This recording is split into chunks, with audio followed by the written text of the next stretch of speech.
Good morning बच्चों, good morning. कितना अच्छा हो अगर हमारा मोबाइल, हमारा टैब, हमारा लैपटॉप स्टडी टेबल पे रखे रखे खुद पे खुद चार्ज हो जाए। जमाना इलेक्ट्रिक व्हीकल्स का आ रहा है। ये इलेक्ट्रिक व्हीकल्स अपनी पार्किंग में रखे रखे खुद पे खुद चार्ज हो जाए। तो हां, ये क्वाइट पॉसिबल है। और उस कंसेप्ट का नाम है, उस जादू का नाम है म्यूचुअल इंडक्शन। आज का हमारा जो लेक्चर होगा इसी पे बेस्ड होगा। तो चलिए स्टार्ट करते हैं इलेक्ट्रोमैग्नेटिक इंडक्शन का लेक्चर 9, म्यूचुअल इंडक्शन। तो इस टॉपिक पे आने से पहले ना थोड़ा सा हम फ्लैशबैक करते हैं अपने एडी करंट वाले कंसेप्ट पे। एडी करंट के जो एप्लीकेशन हमने पढ़ा था उसमें एक बड़ा ही मैजिकल एप्लीकेशन था इंडक्शन कुकर वाला, कि वो इंडक्शन कुकर बिना खुद गर्म किए हुए खाना बना दे रहा था। ऑन करने के बाद हम उस पर हाथ रखते थे, हाथ में कोई हीटिंग इफेक्ट नहीं आता था, लेकिन जैसे ही पैन में पानी वगैरह रखो बल बल बल बल बल बॉयल होने लगता था। तो वहां पर जब हमने उसे देखा और समझा तो पता चला कि इसमें हीटिंग एलिमेंट कोई नहीं था, एक कॉइल था। और कॉइल से वेरिएबल मैग्नेटिक फील्ड जब पास होता था तो वो एक वेरिएबल मैग्नेटिक फ्लक्स प्रोड्यूस करता था। जब उस पे रखा जाता था तो उसके जो मेटालिक बेस में वो मैग्नेटिक फ्लक्स, जब वेरिंग मैग्नेटिक फ्लक्स जब पास करता था तो ऑटोमेटिकली उसमें करंट इंड्यूस हो जाता था। पूरे मेटालिक बेस में हर जगह एडी करंट इंड्यूस हो जाता था और उसी के हीटिंग इफेक्ट से खाना बनता था। यह बात क्लियर है? ठीक, यह बात क्लियर है। तो कुछ वैसी ही कहानी यहां पर भी होगी। फर्क सिर्फ इतना होगा कि वहां एक कॉइल था, यहां दो कॉइल होगा। और पहले कॉइल का वेरिंग मैग्नेटिक फ्लक्स दूसरे कॉइल से पास करेगा, दूसरा कॉइल इंटरसेप्ट करेगा उसे, और दूसरे कॉइल में करंट इंड्यूस हो जाएगा और वो करंट से ये एप्लियंसेस चार्ज होंगे। पहले वाले के बेस पे जैसे ही दूसरा कॉइल कांटेक्ट में आएगा ऑटोमेटिकली उसमें इंडक्शन चालू हो जाएगा और उसमें करंट आ जाएगा। उस करंट से सेकेंड चीज चार्ज हो जाएगा। यहां तक बात क्लियर हो गई? तो क्या हुआ, वहां पर एक कॉइल था, यहां पर दो कॉइल लेंगे, म्यूचुअली इंड्यूस कराएंगे, इसलिए इसका नाम पड़ा है म्यूचुअल इंडक्शन। तो हम म्यूचुअल इंडक्शन को डिफाइन कैसे कर सकते हैं? हम कह सकते हैं कि changing current in one coil,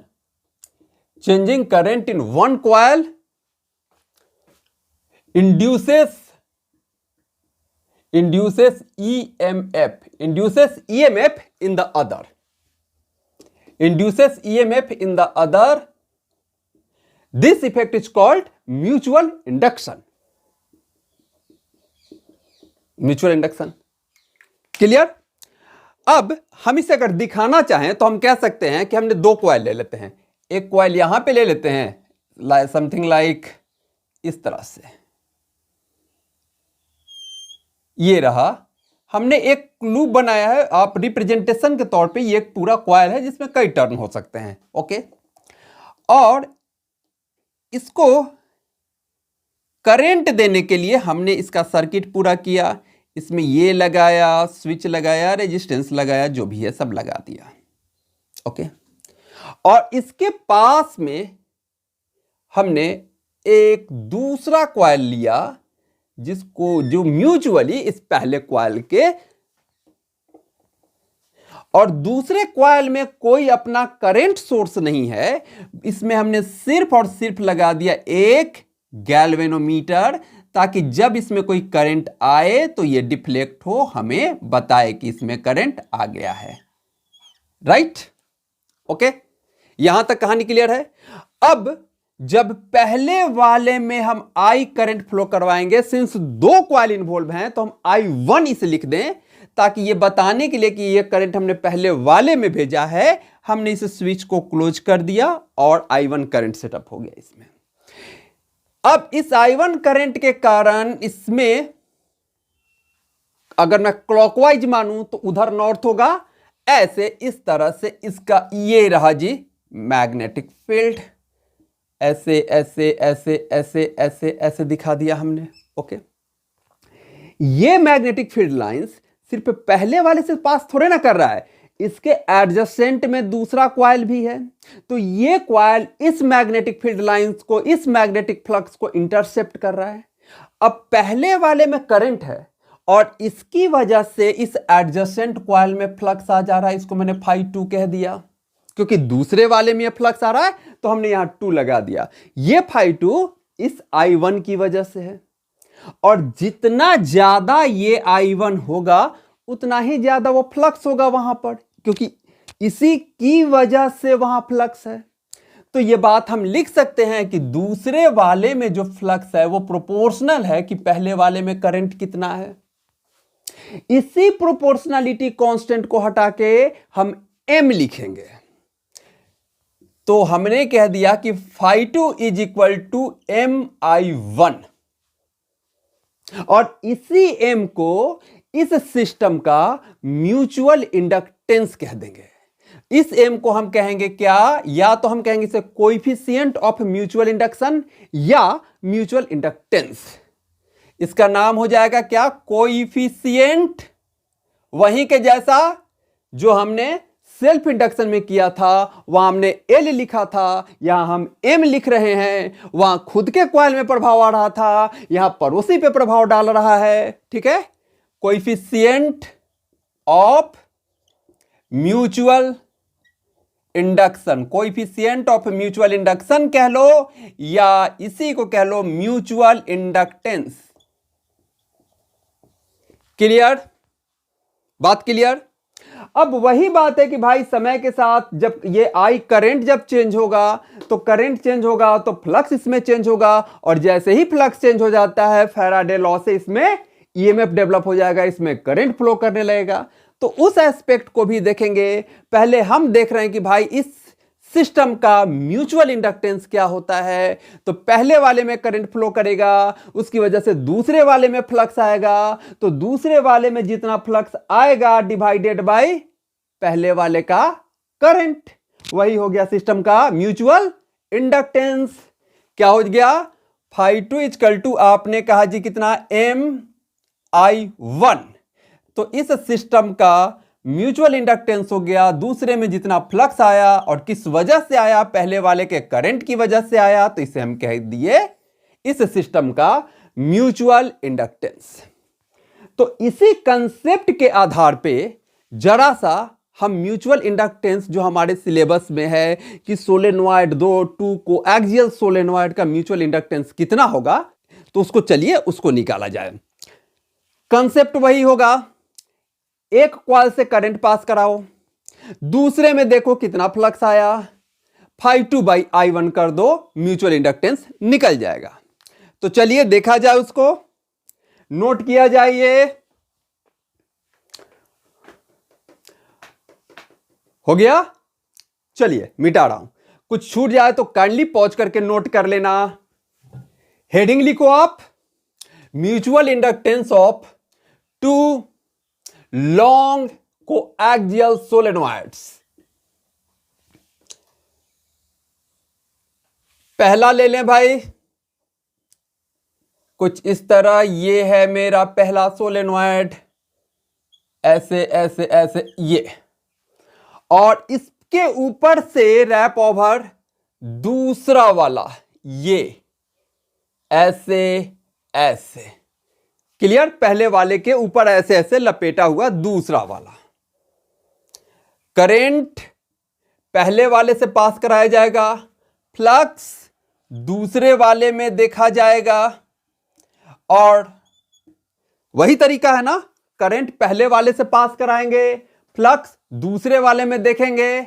इसका मान लिया कि number of turns per unit length N1 है, इसका मान लिया कि number of turns per unit length N2 है, और ये लेंथ जितने दूर में ये कॉमनली दूसरा वाला पहले वाले पे रैप ओवर है, वो लेंथ मैंने मान लिया कि वो लेंथ L है। Okay, N1 number of turns per unit length पहले का, N2 number of turns per unit length दूसरे का। ठीक है, छोटे वाले का रेडियस आप मान सकते हो स्मॉल आर, इसका रेडियस स्मॉल आर मान सकते हो। इसका रेडियस बड़े वाले का आप लेना चाहो तो लिख सकते हो क्या, कैपिटल आर।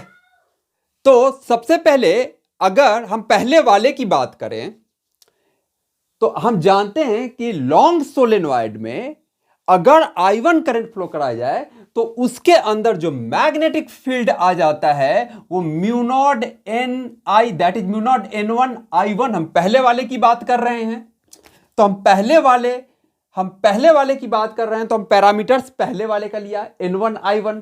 ओके, दूसरे वाले का प्रत्येक लूप इस फ्लक्स को इंटरसेप्ट करेगा, तो दूसरे वाले के प्रत्येक लूप से कितना फ्लक्स पास करेगा, φ2 फ्लक्स थ्रू, यहां पर मैं लिखूं flux through each loop of second coil, secondary coil कहते हैं, flux through each loop of secondary coil. Secondary coil एक को नाम प्राइमरी कह देते हैं तो एक को सेकेंडरी कह देते हैं। क्या हो जाएगा, ये मैग्नेटिक फील्ड जो पहले वाले ने सेटअप करके रखा है इनटू एरिया। अब यहां पर एक चीज गौर करना है, दूसरे वाले का कौन सा एरिया लेना है। क्या मैं पाई कैपिटल आर स्क्वायर लूं? नहीं, अरे भाई कैपिटल आर रहने से क्या हुआ, फील्ड तो इतने ही दूर में है ना, फील्ड तो छोटे वाले के कारण है ना। आप देखो, आपने करंट किसमें पास कराया है, करंट आपने छोटे वाले को दिया है, तो मैग्नेटिक फील्ड इसमें है, यहां से लेकर के यहां तक इसमें है मैग्नेटिक फील्ड।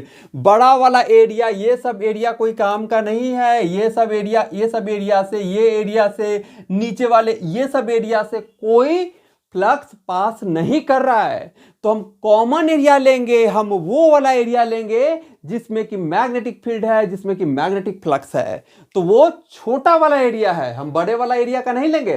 हालांकि हम बड़े वाले के एक लूप से फ्लक्स कैलकुलेट कर रहे हैं, पर बड़े वाले में जो फ्लक्स है वो छोटे वाले के कारण है, और छोटे वाले का फील्ड इतना ही दूर में है, तो हम यहां एरिया में लेंगे pi small R square, capital R square नहीं लेंगे।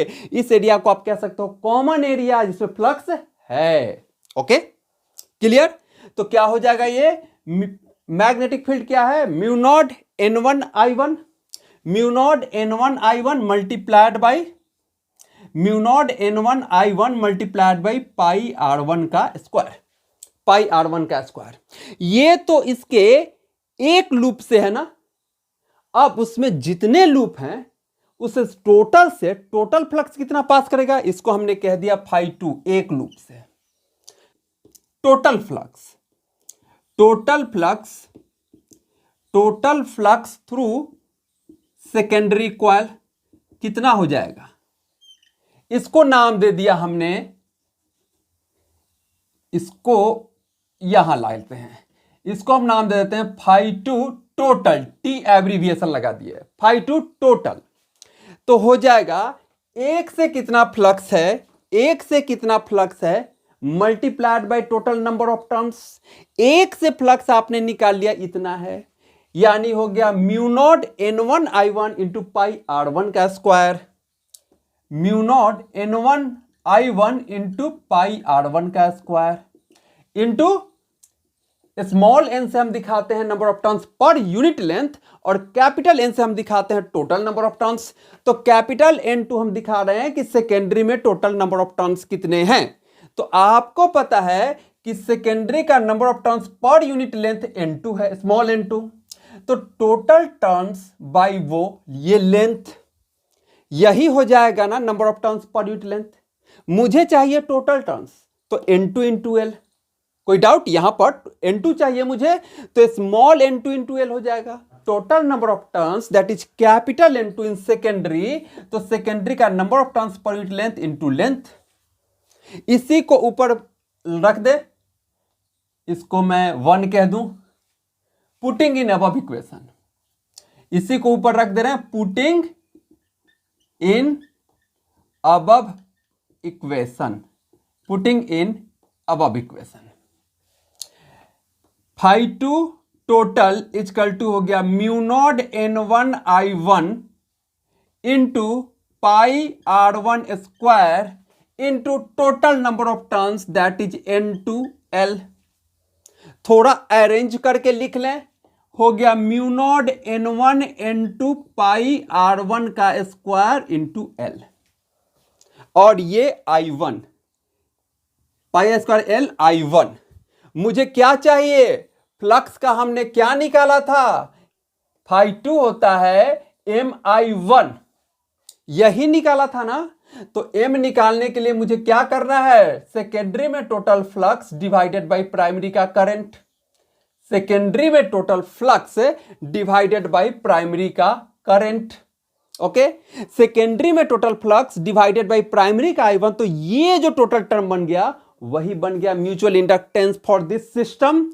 कर दीजिए आप, यहां पर थोड़ा सा मिटा दिया जाए, यहां पर इस साइड को मैं थोड़ा साफ कर रहा हूं। क्लियर? ये वाले को मैं थोड़ा साफ कर रहा हूं। आपका बन गया φ2 का total flux is equal to mu naught N1 N2 pi R square L I1। तो φ2 का total flux divided by I1, ये चीज equal to mutual inductance is equal to, इस I1 को मैंने यहां ले आया, बाकी जो यहां से यहां बन गया mu naught N1 N2 pi R square L, ये आ गया, ये आ गया यहां का M, mutual inductance of two coaxial solenoid. Clear? मिटाया जाए। फिर से आपने देखा कि mu naught N1 N2 pi R square L।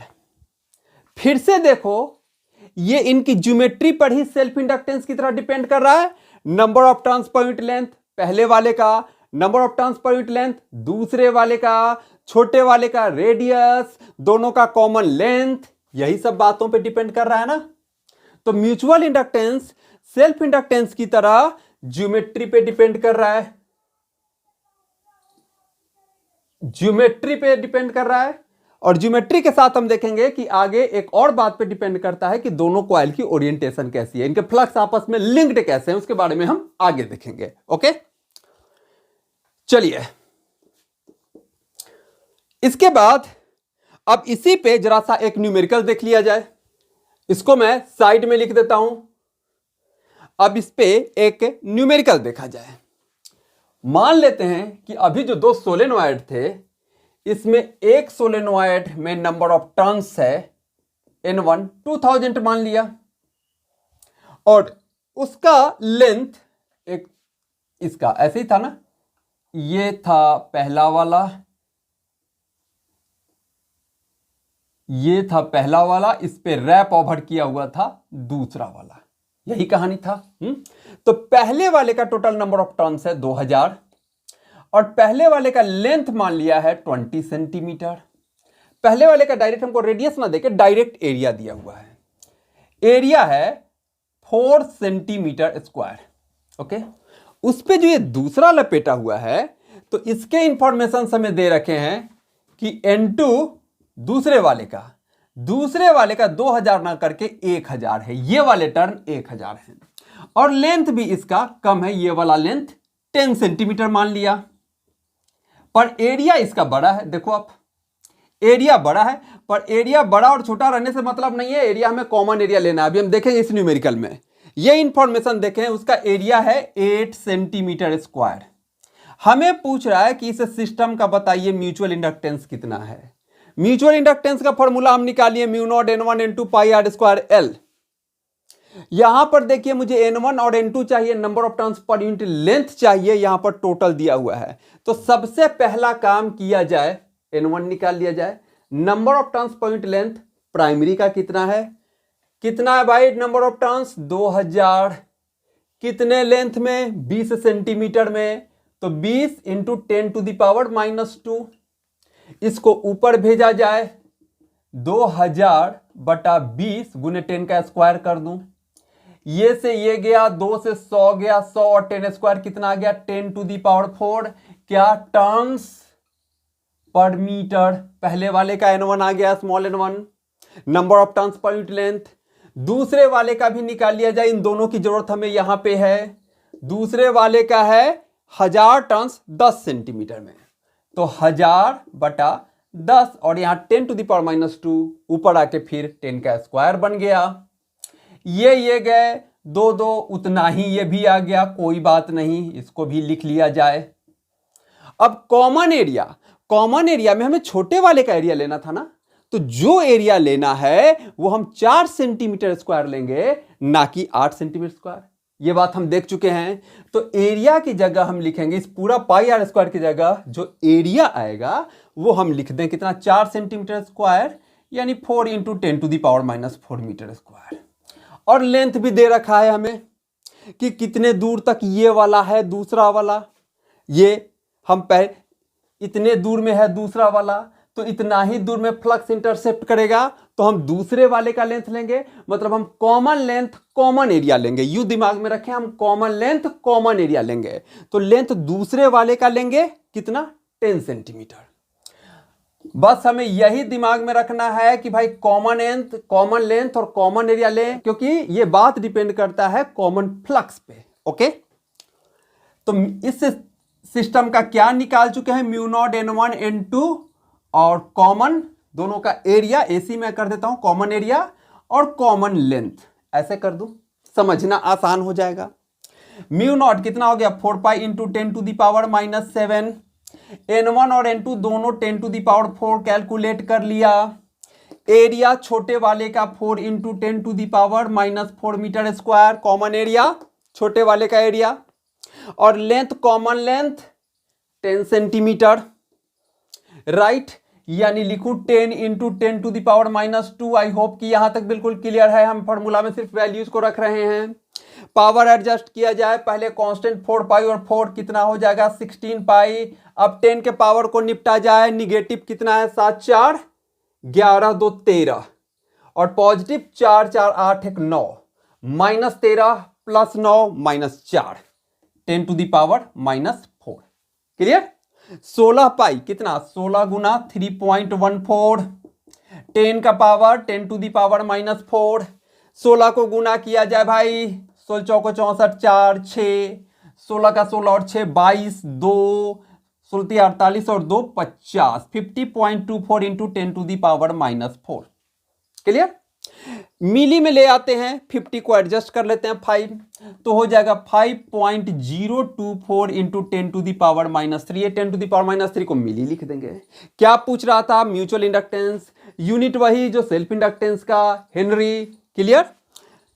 तो हम इसे लिख देंगे 5.024 क्या, milli henry. This is the answer for this system. Clear. जो फॉर्मूला हमने सीखा μ0 n1 n2 pi R square L, उसका application. Clear.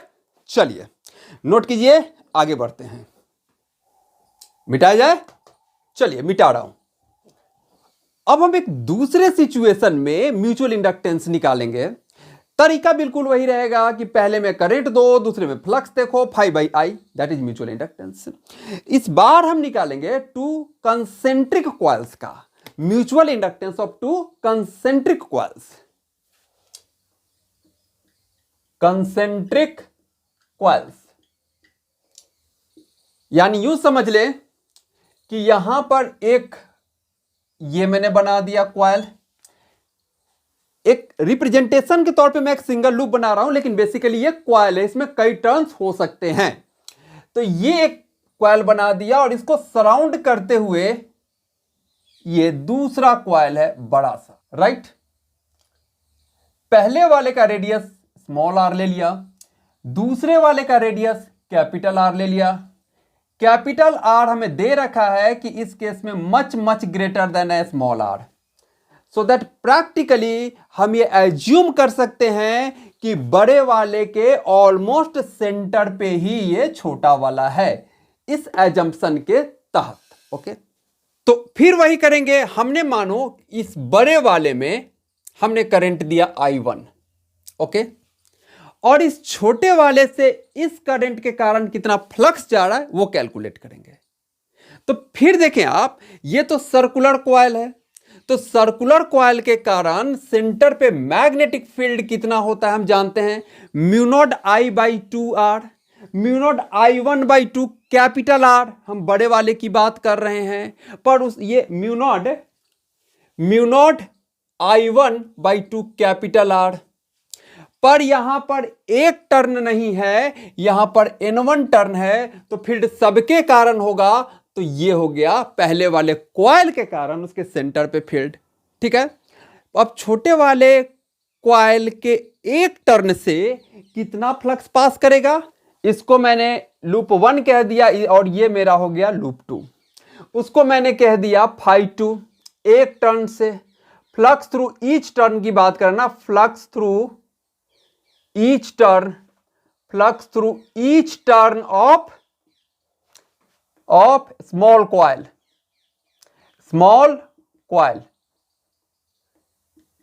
Coil is equal to क्या हो जाएगा, ये फील्ड पहले वाले के कारण था, तो पहले वाले का फील्ड और दूसरे वाले का area pi small r square लिख दूं। पहले वाले का फील्ड वहां कितना है, म्यू नॉट I1, बिल्कुल तरीका वही रहेगा जैसे हमने पहले किया था सोलेनॉइड का, mu naught I1/2r N1 into pi small r square, पर इसमें भी एक टर्न नहीं है, इसमें भी नंबर ऑफ टर्न्स N2 है, तो टोटल फ्लक्स ये कितना इंटरसेप्ट करेगा, मल्टीप्लाइड बाई N2 कर दूं, phi2 टोटल कितना हो जाएगा, N2 मल्टीप्लाइड बाई ये पूरा का पूरा टर्म, दैट इज क्या, mu naught I1 N1/2r into pi small r square, क्या बन जाएगा ये म्यू नॉट, तो क्या बन जाएगा ये mu naught N1 N2 pi small r square by 2r, तो यही बन जाएगा ना, mu naught N1 N2 pi r square by 2r multiplied by I1। अब इस I1 को मैं phi2 के नीचे ले आऊं, क्योंकि phi2 by I1 he system का म्यूचुअल इंडक्टेंस होता है, कर दिया जाए, क्या हो जाएगा, phi2t डिवाइडेड बाई ये वाला I1 इज इक्वल टू कितना बना, mu naught N1 N2 pi small का r square by 2 capital R। तो इस सिस्टम के लिए म्यूचुअल इंडक्टेंस इतना हो गया। क्लियर, सिचुएशन कैसा भी दे, म्यूचुअल इंडक्टेंस निकालने का तरीका, एक में करंट पास करवाओ, दूसरे में फ्लक्स देखो, दूसरे का फ्लक्स बाई पहले वाले का current is equal to mutual inductance of the system.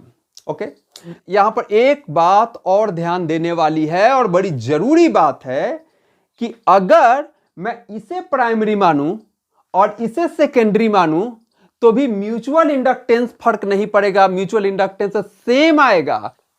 कहने का मतलब यह है कि अगर मैं करंट इससे पास करवाता और फ्लक्स इसमें देखता तो भी कहानी सेम आनी थी, तो भी म्यूचुअल इंडक्टेंस सेम आना था, क्योंकि म्यूचुअल इंडक्टेंस इस पेयर का है, किसी अकेले का नहीं है, और म्यूचुअल इंडक्टेंस सिर्फ और सिर्फ इनकी ज्योमेट्री पे डिपेंड करेगा। तो पहले में करंट फ्लो करवा के दूसरे पे असर देखें या दूसरे में करंट फ्लो करवा करके पहले पे असर देखें, इससे कोई फर्क नहीं पड़ता है। यानी हम ये कह सकते हैं कि M2 ड्यू टू 1 या M on 1 due to 2, M2 due to current 1 या M1 ड्यू टू करंट 2, ये दोनों सेम होता है, इसलिए इसको मैं फ्लैट M ही हर जगह लिख रहा हूं। इसी को कई जगह कह देता है क्या, रेसिप्रोसिटी थ्योरम। इस बात को कहा जाता है रेसिप्रोसिटी थ्योरम, और ये बड़े काम का चीज है। आपको जिसमें करंट फ्लो करवा करके फ्लक्स कैलकुलेट करना आसान लगे, आप वैसे कर लीजिए। कर लिया नोट, मिटाया जाए, चलिए मिटाता हूं। अब चलो, म्यूचुअल इंडक्टेंस क्या होता है और कैसे कैलकुलेट किया जाता है, यह तो हमने सीख लिया। हम इसी रिलेशन पे फिर से बैक हो जाएं। आपने कहा phi2 इक्वल टू क्या, MI1। अगर करंट चेंज करेगा तो दूसरे वाले से फ्लक्स भी चेंज करेगा, क्योंकि दूसरे वाले का फ्लक्स इस I1 के वजह से ही है। ओके, तो पहले वाले के करंट चेंज होने की वजह से दूसरे वाले में जो फ्लक्स चेंज होगा तो दूसरे वाले में ईएमएफ इंड्यूस हो जाएगा। अरे जहां भी फ्लक्स चेंज होगा वहां तो ईएमएफ आ जाएगा ना, वहां तो इंड्यूस्ड करंट आ जाएगा ना। तो दूसरे वाले में जो फ्लक्स चेंज होगा, नो डाउट उसका वजह पहले वाले के करंट का चेंज होना है, लेकिन इसका फ्लक्स तो चेंज हुआ ना, और फ्लक्स चेंज होगा तो ईएमएफ आ जाएगा। वो क्या हो जाएगा वो ईएमएफ? फैराडे लॉ से हम जानते हैं माइनस किस रेट से ये फ्लक्स चेंज हो रहा है, यानी minus d by d t. Phi two क्या है मेरा? MI1। तो क्या बन गया ये? M कांस्टेंट है, म्यूचुअल इंडक्टेंस तो कांस्टेंट है, तो ये बाहर निकाल लेते हैं, minus M DI1 by dt। तो ये फॉर्मूला बन गया मेरा minus M DI1 by dt। Clear? Clear? अब इस पे एक न्यूमेरिकल देख लेते हैं। मान लेते हैं कि प्राइमरी कॉइल में, क्वेश्चन ले लो, मान लेते हैं कि प्राइमरी कॉइल का जो करंट है, करंट I1 वो हो गया कितना? 5 से बढ़ के 10 एंपियर हो गया। 5 एंपियर से बढ़ के 10 एंपियर हो गया इन मात्र 0.1 सेकेंड में। ये 5 एंपियर से बढ़ के 10 एंपियर हो गया प्राइमरी में। और इनका म्यूचुअल इंडक्टेंस है 1 मिली हेनरी, राइट? तो बताना है हमें कि दूसरे वाले में कितना ईएमएफ इंड्यूस हुआ। ओके, तो हम जानते हैं कि E का जो मॉड होता है वो क्या हो जाता है? MDI1 by dt, right? M यहां हमें दे रखा है कितना? 1 मिली हेनरी। 1 मिली हेनरी यानी कि 10 टू द पावर माइनस 3 ले लूं। करंट का चेंज कितना हुआ? 5 से गया 10, तो चेंज हुआ 5 का 10 माइनस 5 5। कितने समय में ये चेंज हुआ? 0.1 सेकेंड में। 0.1 का ये पॉइंट हटाओ, ऊपर 10 कर दिया। 5 दहा 50, 50 into 10 to the power minus 3।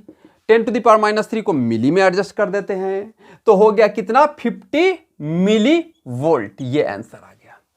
Clear? Simple direct formula putting. चलिए मिटाया जाए। चलिए ओके, मिटा रहा हूं। अब इक्का दुक्का छोटी मोटी चीजें इसकी, जैसे एक होता है कोएफिशिएंट ऑफ कपलिंग। आपने रेसिप्रोसिटी थ्योरम तो समझ ही लिया कि वो उस पेयर का म्यूचुअल इंडक्टेंस है, किसी एक का नहीं। तो चाहे हम पहले वाले में करंट देके दूसरे वाले में इफेक्ट देखें, या दूसरे वाले में करंट देखे पहले वाले पे इफेक्ट देखें, दोनों में म्यूचुअल इंडक्टेंस की वैल्यू सेम आएगी। ओके, दूसरा चीज हो गया, एक है कोएफिशिएंट ऑफ कपलिंग। छोटी सी बात है, देख लेते हैं। कोएफिशिएंट ऑफ कपलिंग, इसका कहना है कि भाई आपने दोनों कॉइल को रखा कैसे है? इस तरह से रखा है ना कि इनके फ्लक्स आपस में लिंक हो रहे हैं। अब जैसे देखो, मान लो पहला कॉइल ऐसे था, ऐसे, और दूसरा कॉइल को इस पे रैप ओवर करते तो इसका फ्लक्स उससे पास करता। हम ऐसे ना करके दूसरा कॉइल इसके पास में हमने ले लिया ऐसे, तो पहले कॉइल का कोई फ्लक्स, कोई फील्ड दूसरे से तो पास ही नहीं करेगा। तो इस ओरिएंटेशन में इन दोनों का म्यूचुअल इंडक्टेंस हो जाएगा 0। फ्लक्स ही लिंक नहीं है तो म्यूचुअल इंडक्शन की बात कहां से आएगी? तो यहां पर एक कोएफिशिएंट ऑफ कपलिंग के डिफाइंड है, जो कहता है इनका म्यूचुअल इंडक्टेंस डिवाइडेड बाय दोनों का सेल्फ इंडक्टेंस L1 L2। अब इस केस में म्यूचुअल इंडक्टेंस 0 था, तो ये हो गया कोएफिशिएंट ऑफ कपलिंग 0।